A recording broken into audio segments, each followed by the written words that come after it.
GPL's chairman Winston Brassington on Tuesday disclosed that it's not a permanent reduction in electricity tariffs, given the fluctuating fuel cost. Consumers are advised to brace for a withdrawal of the rebate if the cost of fuel rises on the world market. But I want to caution that we're doing this on a quarterly basis. So in July, we will again review where fuel prices are. And depending on that, adjustments to what we're doing may be made. So I want you to recognize that this fuel rebate is premised on the reduction of fuel prices and is likely to be revised and adjusted. Mr. Brassington pointed out that for some time the company has been dependent on subsidized funding from the government to ensure that consumers are not greatly affected by the soaring oil prices, particularly at those instances when world prices for fuel would have steadily been on the increase. He added that approximately $35 million may be saved this year. Look at the savings from our fuel bill last year. At $70 a barrel or $70 million a year, because we buy about 1 million barrels a year in fuel, you're looking at a 35 million savings.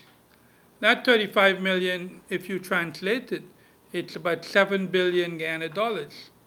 This 10% is costing us 3 billion. So we do have a little cushion. Dismissing claims, Mr. Brassington highlighted that the move was not politically motivated, but rather a direct reflection of the drop in oil prices, and the occurrence is merely coincidental. My colleague Andrew Weeks has been asking questions in the opposition camp about the reduction of electricity tariffs. Here's Andrew. Thank you, Kingsley.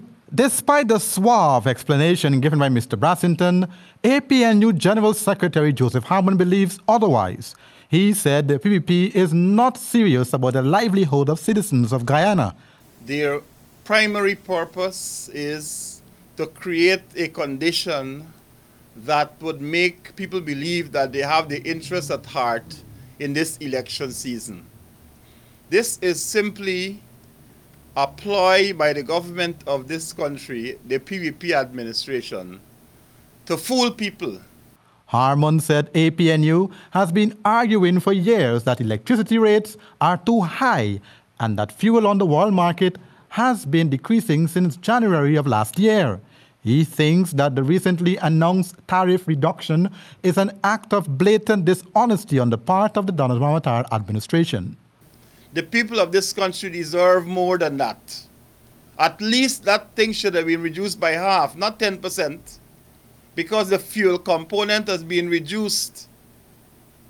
The cost of fuel has been reduced by at least 50%.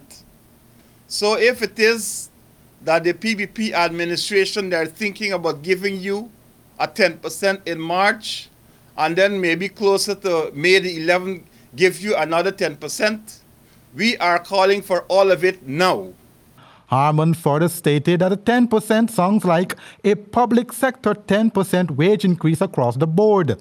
He wants the PPC government to do much more than that if they really care about the citizens of Guyana.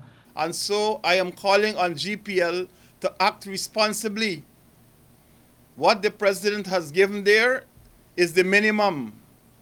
10% is the minimum.